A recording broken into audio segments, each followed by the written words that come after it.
To get started, let's take another look at the basic concepts of a relation. I showed this to you in the previous video.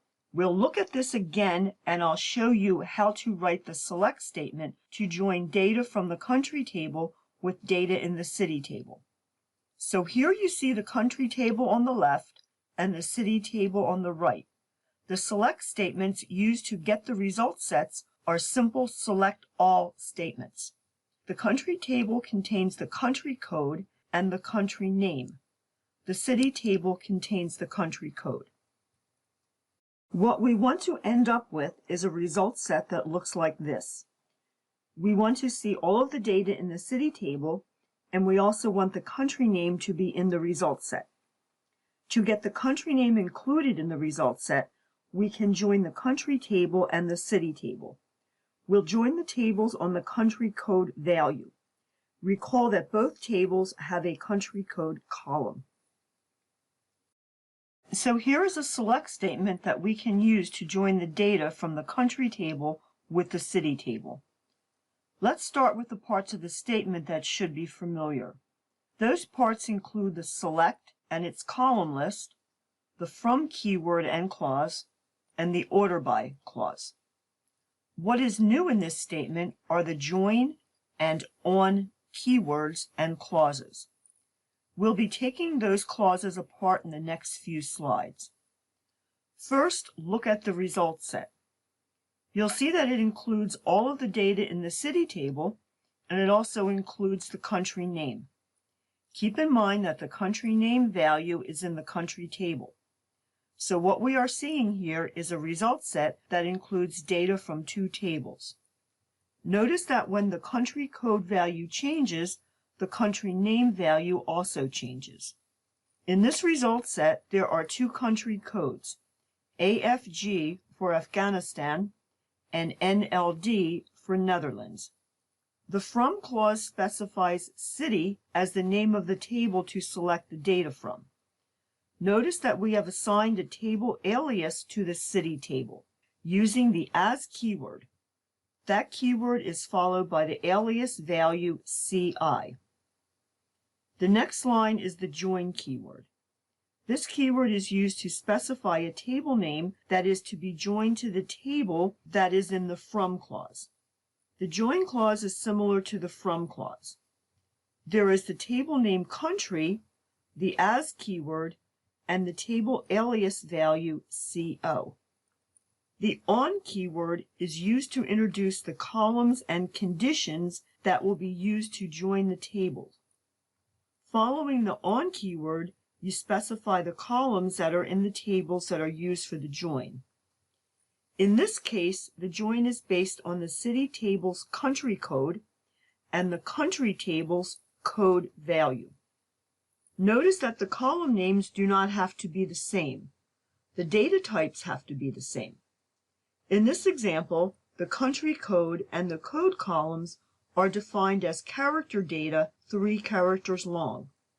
If the data types are not the same, you can still use the columns, but you will need to use the cast function to cast one of the columns to the other's data type. In this case, we are using what is called an equijoin. That means that we will join the two tables on the country code and code values when they contain the same value. For example, the city table contains the country code column. For the cities in Afghanistan, the country code value is AFG. That value AFG is joined to the code column in the country table. If you look in the country table, you'll see that there is one row in that table where the code value is AFG. Once the corresponding row is located in the country table, the values in the other columns in that table are available. Now look up at the column list in the select clause. There are 6 columns in the column list. The first column, ID, is contained in the city table. Because the ID column is only in that table, the column name does not have to be qualified or identified as belonging to that table.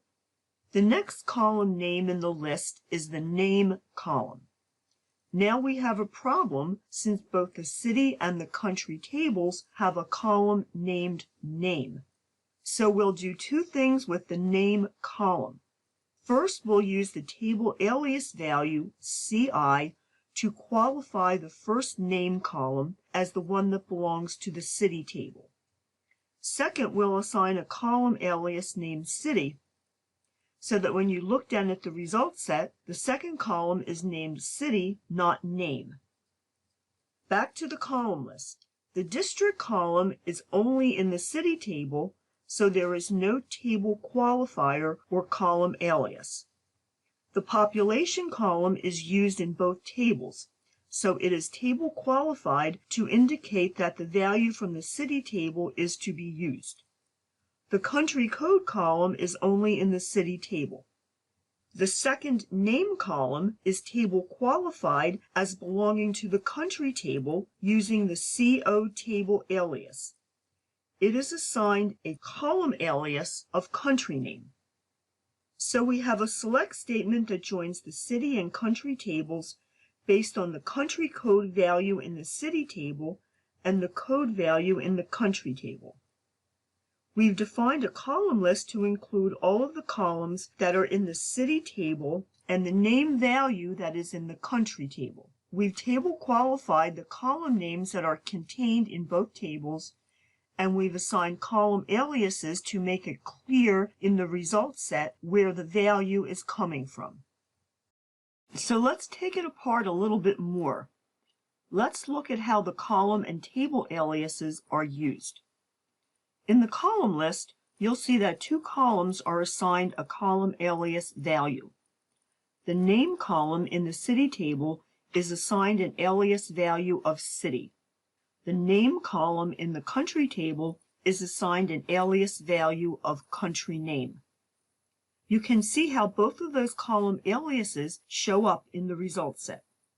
The from and join clauses specify the tables to be used and the table alias values. For the city table, the alias value is CI. For the country table, the alias value is CO.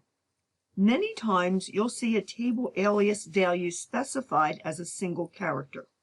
You can use a single character if you want to, but in this example, what character would you use? If you use C, since that is what the table names begin with, you'd have a duplicate alias, which is not allowed. Some people would use aliases like A and B in this situation. I think it is easier to work with if you use a 2 or 3 letter alias based on the first few characters of the table name. Once the table aliases are defined, you see that the table aliases are used in the column list and the table aliases are used in the on clause. Keep in mind, whenever you use a column name in a select statement, if the column name only occurs in one table, you don't need to qualify that column name with a table alias. For example, the table aliases are used in the on clause, but strictly speaking, are not needed in this case. This slide is the same as the previous, with the exception that the as keyword is not used for either the column alias values or the table alias values. Some database management systems might require the use of the as keyword. In this case, MySQL does not require the as keyword for either the column or table aliases. You'll see a lot of SQL examples and real-life code where the as keyword is not used for the table alias. For the column list, it may be a good idea to use the as keyword to define a column alias. Now, if you look at the column list shown on this slide, it's not too hard to pick out the column names and the alias names. But you need to keep in mind that in a lot of SQL that you'll see, it will not be formatted like what you see here, a vertical column list. Usually you'll see a long statement with all of the column names listed on the same line. When the names are all in the same line, it can be hard to figure out what is a column name and what is a column alias. The as keyword puts some separation between the two values. Here you see what happens when you do not assign a column alias and you have columns in both tables that have the same name. In this example, the city table has a column named Name, and the country table has a column named Name. As you can see, the statement runs successfully and generates the result set shown here. Now, if you are just going to look at the result set, or maybe export the results to Excel, this might be okay. A person looking at this can figure out that the name column on the far right is the country name. But if you need to write SQL that will be used in an application, for example, to use with PHP code, it will be much easier to work with the result set if you assign unique column names using column aliases. In this case, if you fed this result into PHP, you would need to access both of the name columns based on their position within the result set. If you assign unique column names, you can access the columns based on the unique column value. This variation shows what happens when you have no table and no column aliases. When you do not have table alias values, you can still table qualify column names. It's just that you will need to specify the full table name. For example, in the column list, you can see that the first name column and the population column are table qualified with the city table name. The second name column is qualified with the country table name. The on clause also uses the table qualifiers, although again, if the column name only appears in one table, the column name does not need to be table qualified. So now that we've taken this select apart, let's put it back together. This slide shows my preferred format for writing this type of statement. To start with, I'll define table aliases as 2 or more letters, and I'll make the alias values related to the table name. I'll use the as keyword to define table aliases. In the column list, I'll use the table qualifier for all of the columns, even if the column name is only used in one table. The reason for always specifying the table qualifier is to make it easy to know which table the column belongs to. In some select statements, you might have dozens of columns and use more than 2 tables. Rather than try to remember which tables the columns are defined in, you can just put the table alias in front of the column name. For any column that is named the same in more than one table, I'll define a column alias introduced by the as keyword. Finally, in the on clause, I'll table qualify the column names. This is just an example of how I would write this statement. As you've seen on the previous slides, there are a lot of variations you can use. If you're just learning to work with SQL, you may want to try different ways of writing statements. What usually happens is that over time, you'll settle into a statement style that works for you. You'll find that your work with SQL or any programming language will be much easier if you pay attention to style and you settle on a workable style. When necessary, you can make adjustments or variations. Let's take another look at the join and on keywords. At the top of the slide, you see 2 blocks of statements, including the from, join, and on keywords. These 2 blocks are equivalent. The keyword join by itself is a shortcut for inner join, which is a specific type of join that is to be performed. You can join more than one table, and you'll see an example of that on the next slide. The on clause specifies the columns that are used to join the data between the tables. The concept of an inner join is based on a mathematical set theory. This Venn diagram from the Wikipedia link shown at the bottom left shows that an inner join includes rows from the first set, identified as A, and the second set, identified as B, only when there is something in common between a member of either set. In our example of the city and country tables, we are including rows from the city table and the country table only when there is a match on the country code column. So what does that mean? It means that if we have a row in the country table that does not have any corresponding rows in the city table, that country table with no cities will not appear in the result set.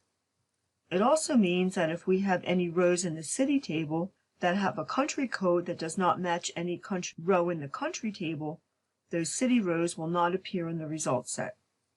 In fact, with the sample database, all of the countries have at least one corresponding city row, and all of the city rows have a corresponding country row. So in our examples, the inner join does not exclude any data from either table. Now that does not mean that you will always need to select all of the data in both tables. You can exclude data by using a where clause to select just the rows that you want from either or both tables. What I mean is that the inner join for these tables does not exclude any data, since it finds at least one match for all of the rows in both tables. So keep in mind, inner join, which is the default join type, means that you will get a row in the result set only when there is a match between the tables that you specified in the from and join clauses. You are not limited to joining just two tables. This select statement shows an inner join using the city, country, and country language tables. In this case, the on clause is a Boolean condition that joins the city and country language tables to the country table based on the country code value. To make the result set easier to work with, I am specifying a where clause to only select rows where the country language is official value is T for true. If you look at the result set, you can see that we still have the city name, district, and the city population. We have the country code, which is in the city table, and the country name from the country table. We also have the language, which is an official language in the country. As you can see, the city in Afghanistan is listed twice. The reason why it shows up twice is because there are two official languages in the country language table for Afghanistan. The cities in the Netherlands only appear once, since there is only one official language. Finally, there is another way that you can write an inner join as shown here. Notice that this select statement uses only the select, from, where, and order by clauses. There is no join or on keywords or clauses.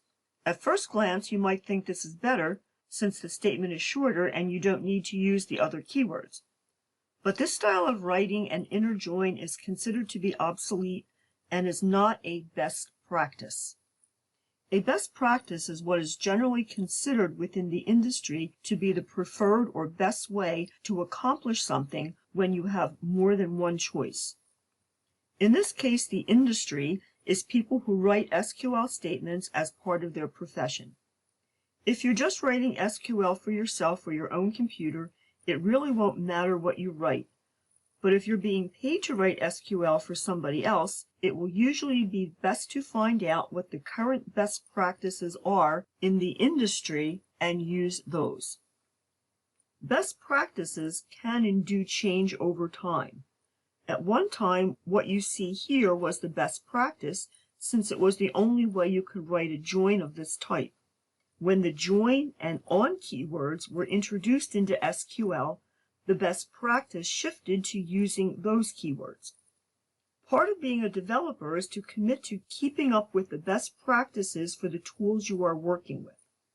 For example, there will be best practices for SQL, for JavaScript, for PHP, or for any other tool or environment you'll work with. In other words, don't write a join like this.